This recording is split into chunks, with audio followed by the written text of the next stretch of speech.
When you grow old and find yourself alone, there's a certain kind of silence that settles in. It's not just the absence of voices in the room or footsteps in the hallway. It's quieter than that. It's the stillness of an empty morning, the hush that follows your own thoughts when there's no one else to share them with. And if you've felt that, if you've sat in your favorite chair, looked around, and wondered what comes next, then let me tell you something gently but clearly. This moment you're in, it's not the end. It's not a punishment. It's a beginning. You might not have chosen this path. You may have lost someone you loved more than words can ever say. Or maybe you just watched your life slowly empty of noise, people, and purpose. Children grown and gone. Friends moved away or passed on. The days stretch longer than they used to, and sometimes it feels like you're watching your own life from the outside. But here's something few people say out loud. Being alone isn't the same as being lonely. And even if you are feeling lonely now, that feeling doesn't define you. What you do next, that's what matters. The first thing to do is to stop resisting the silence. Let it in. Let it wash over you like the tide. Sit with it. Breathe into it. That quiet might feel uncomfortable at first, like an unwelcome guest, but over time, if you let it, that same silence can become your companion, a space for healing, a space where you finally get to meet yourself again. You see, so much of life is lived in service to others, raising children, caring for a spouse, showing up for work every day, year after year. You become known by what you do for everyone else. But now, with that chapter behind you, you're faced with a question that many find difficult. Who are you when you're no longer needed? It can feel disorienting at first, even a little scary, but underneath that fear is something extraordinary, the opportunity to remember who you were before the world told you who to be. Maybe you loved music once, or painting. Maybe you used to write poems in the margins of your notebook, or maybe you never had time to explore any of those things at all. Now you do. This time, this quiet, unscheduled, uninterrupted time is not empty, it's full of possibility. But to see it that way, you'll need to slow down, really slow down, and create a rhythm for yourself. Not out of obligation, but out of care. Wake up and make your bed, not because someone else is watching, but because it's your way of telling yourself, I'm here, I matter, this day is worth showing up for. Make a cup of tea or coffee and sit by the window. Let the light hit your face. Open a book, write in a journal, even if it's just one sentence, one thought. One memory. When the heart is heavy, small routines become anchors. They remind you that you're not drifting, that you're still steering this ship. And your body, this body that has carried you through decades of laughter, tears, and late nights, deserves your kindness too. Move it gently, stretch your arms. Walk outside if you can, even if it's just to the end of the driveway. Feel the air on your face. Listen to the birds. This isn't just about exercise. It's about aliveness. You don't have to run marathons, but you do have to choose yourself every day, especially now. And I'll tell you something else, because no one ever says this plainly enough. It's okay to grieve what you've lost, the partner who's no longer there, the conversations that used to fill your evenings, the chaos of a busy house that once drove you mad, but now you'd give anything to hear again. Grief isn't something to get over, it's something to carry with tenderness. You may never move on, but you can move forward. And in moving forward, you can discover something beautiful. It's in the smallest things, really. The way a sunflower turns toward the light, the feel of a worn sweater that still smells like someone you loved, the comfort of an old song that takes you back to who you used to be, and maybe still are, underneath it all. There's a story I want to share with you. There was a man named Charles. He was 78 when his wife passed. They'd been married for 52 years. He said that for the first 6 months, he didn't know who he was anymore. He sat in his chair every day, eating the same cereal, watching the same old TV shows, barely speaking to anyone. One morning, he picked up a pencil, just an old pencil from a drawer, and he started sketching the tree outside his window. It wasn't a masterpiece, but it felt like something. So the next day, he drew again and again. Within a year, Charles had filled a dozen sketchbooks. He joined a local senior center's art group. Now he teaches other widowers to draw, men who once thought their lives were over. That little pencil, it brought him back to life. Maybe your pencil is something different, a garden spade, a crochet hook, a church hymnal, a pair of walking shoes, or maybe it's a phone waiting for you to call someone you haven't spoken to in years. Whatever it is, don't wait for someone else to give you permission. You've lived long enough to know that time doesn't wait for us to feel ready. And maybe, just maybe, being alone is the very thing that will bring you home to yourself. You don't need to fill every moment with noise. You don't need to rush to fix the quiet. What you need is to trust that something meaningful can grow in this space, even if it starts slowly, even if it starts small. One of the most powerful things you can do right now is to take care of your body, not out of vanity or pressure, but out of respect. This body has carried you through decades. It has been your companion through storms, through joy, through grief, and now it needs your gentleness. Move in ways that feel kind, not fast, not hard, just kind. Stretch in the morning, walk in the afternoon, sit with your breath and feel it rise and fall. This is not about doing more, it's about becoming more aware. When you move your body with presence, your mind begins to follow, and over time, a quiet strength returns.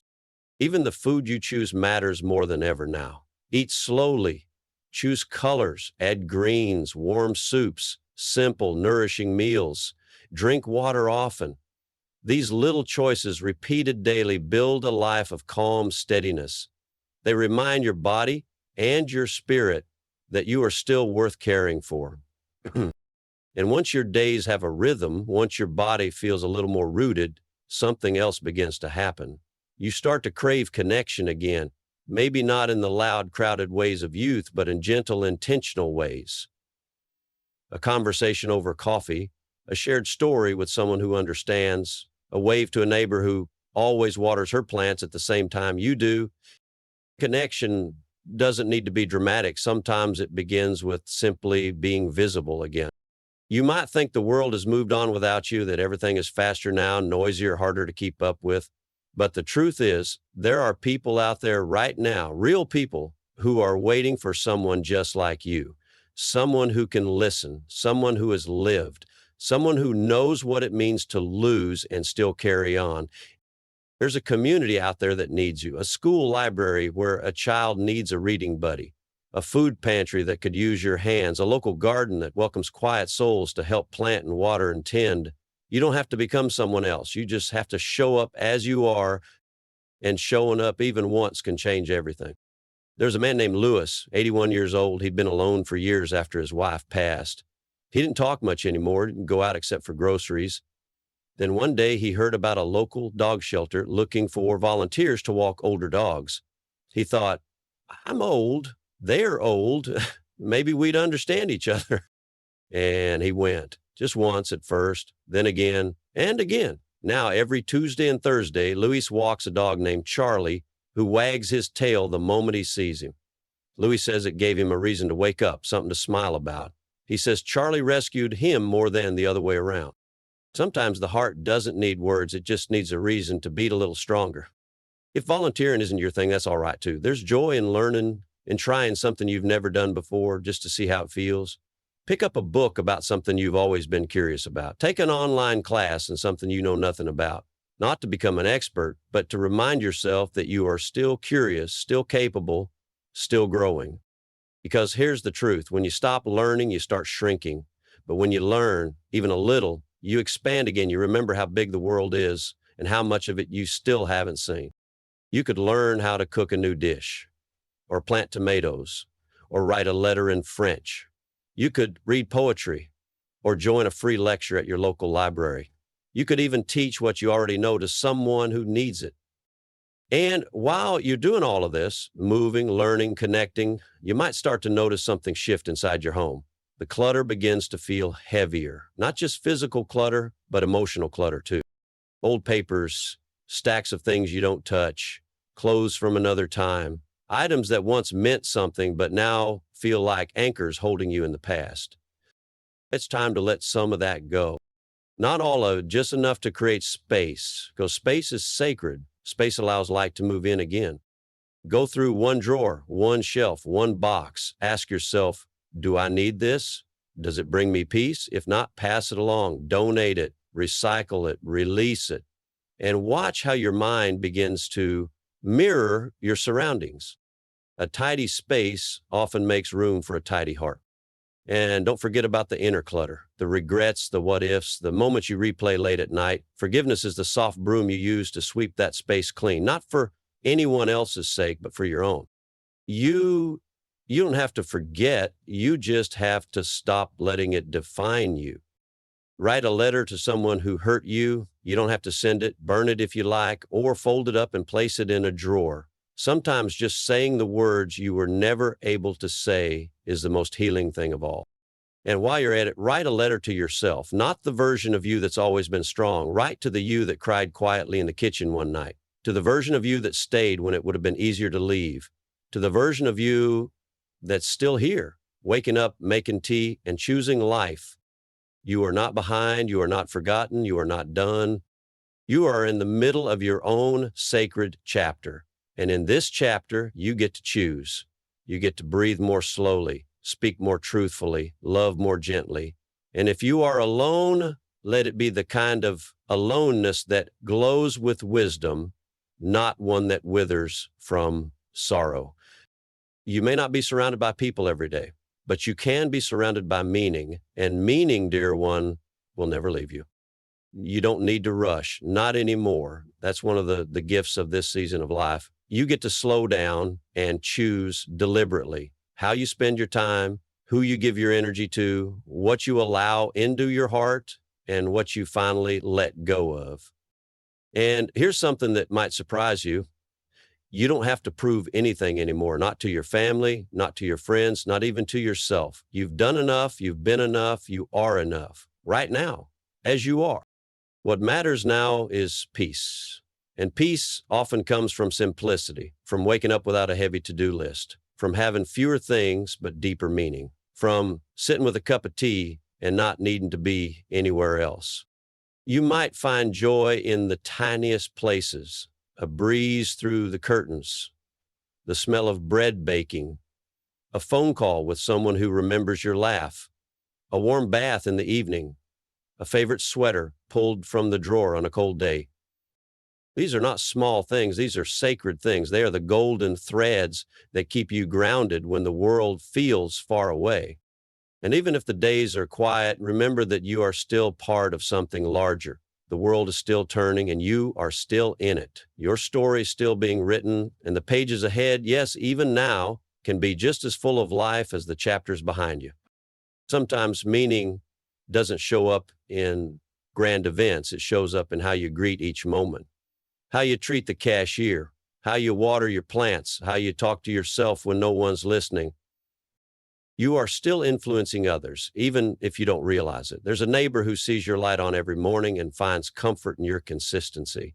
There's a grandchild who remembers the way you made pancakes or told bedtime stories. There's a friend who thinks of you when she hears that one old song on the radio. You matter in ways that can't always be measured. So if you feel invisible sometimes, let me tell you this, you're not. You are seen. You are loved, even in the stillness, even in the quiet, especially in the quiet. And if you're waiting for a sign to begin again, let this be it. Begin not with a burst, not with a bang, but with a breath, with a whisper that says, I'm still here. And that is enough.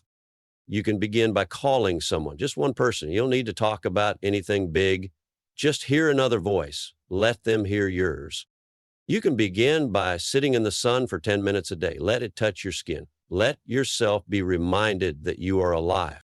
You can begin by learning the name of the person who delivers your mail, or by writing down one memory a day so the beautiful parts of your life don't fade. You can begin by forgiving someone who never said they were sorry, not for them, but for your own heart, which deserves to rest. And you can begin by giving yourself permission to be happy again, even if it looks different than it used to, even if no one else understands it. Because here's what no one tells you: when you get older, happiness doesn't stop being possible. It just becomes quieter. And sometimes that quiet happiness is the most powerful kind of all. There's an older woman named June who started baking bread every Sunday morning after her husband passed. Not to sell, not to share, just for herself. The smell filled her little home. She said it reminded her of growing up, of her mother, of being safe. And now, every Sunday, she sits by the oven, sips her tea, and waits for the dough to rise. She says those Sundays saved her life. Not the bread, the ritual, the warmth, the way she reclaimed her morning. Maybe your version of that is different. Maybe it's music or feeding birds or learning the names of the stars. Whatever it is, it's yours and it's enough. You don't need a crowd to live a meaningful life. You don't need an audience to matter. Sometimes the most important work you'll ever do happens when no one is watching. The healing, the forgiving, the starting again. And in case no one has told you lately, let me say it clearly. It's okay to miss people. It's okay to cry. It's okay to feel lost some days and steady the next. You are allowed to be a human being, not a perfect statue of strength. But you are stronger than you think. You have endured heartaches, setbacks, and quiet evenings that felt like they would never end. And yet, you're still here. That is not a small thing. That is everything. So when you grow old and are left alone, do these things. Love yourself anyway. Move anyway. Call anyway. Begin anyway. Keep waking up and making your tea and folding your blankets and lighting your candles. Keep finding something to be curious about. Keep noticing the way the sky changes color at dusk. Because this life, it's not behind you, it's still in your hands. And even in solitude, you can bloom.